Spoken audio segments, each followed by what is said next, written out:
BRS MLA Kaushik Reddy Congress ప్రభుత్వంపై తీవ్రస్థాయిలో మండిపడ్డారు. సీఎం రేవంత్ రెడ్డి ప్రభుత్వం రైతులను ఇబ్బందులు పెడుతోందని అన్నారు. పంటలు ఎండిపోతుంటే కనీసం నీళ్లు ఇవ్వలేని దుస్థితిలో కాంగ్రెస్ ప్రభుత్వం ఉందని కౌశిక్ రెడ్డి ఆరోపించారు.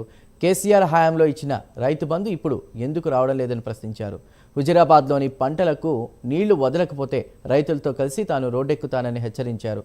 తెలంగాణను సాధించి 10 ఏళ్లలో అభివృద్ధి చేసిన ఘనత కేసీఆర్కే దక్కుతుందని ఎమ్మెల్యే కౌశిక్ రెడ్డి అన్నారు.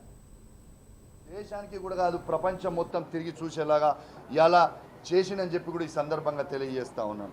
ఇలా ఒక ముఖ్యమంత్రి స్థాయి ఉండి సిగ్గు లేకుండా శరం లేకుండా రేవంత్ రెడ్డి గారు ఇలా ఎదుటి ఒక ఎల్ఓపి లీడర్ని చావుని కోరుకుంటారా అండి? ఎవరన్నా నాకు అర్థం కాదు. ఎల్ఓపి లీడర్ చావు కోరుకుంటే ఎంత సిగ్గుచేటు! ఓ ముఖ్యమంత్రి స్థాయిలో ఉన్నోడు చావు గురించి మాట్లాడతాడా? నువ్వు చావాలని ఇంతకుముందు ఇంత 100 మంది ముఖ్యమంత్రులు ఉన్నారు, 100 మంది ఎల్ఓపి లీడర్ లేరు, కానీ ఎవరు కూడా ఒకరు చావాలని కోరుకోలేదే.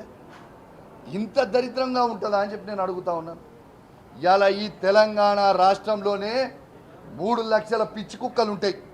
ఆ పిచ్చి కుక్కలకు అధ్యక్షుడే రేవంత్ రెడ్డి అని చెప్పి సందర్భంగా మీకు తెలియజేస్తా ఉన్నాను.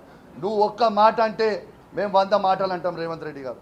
తస్మాత్ జాగ్రత్త అని చెప్పి కూడా హెచ్చరిస్తూ ఉన్నానని చెప్పి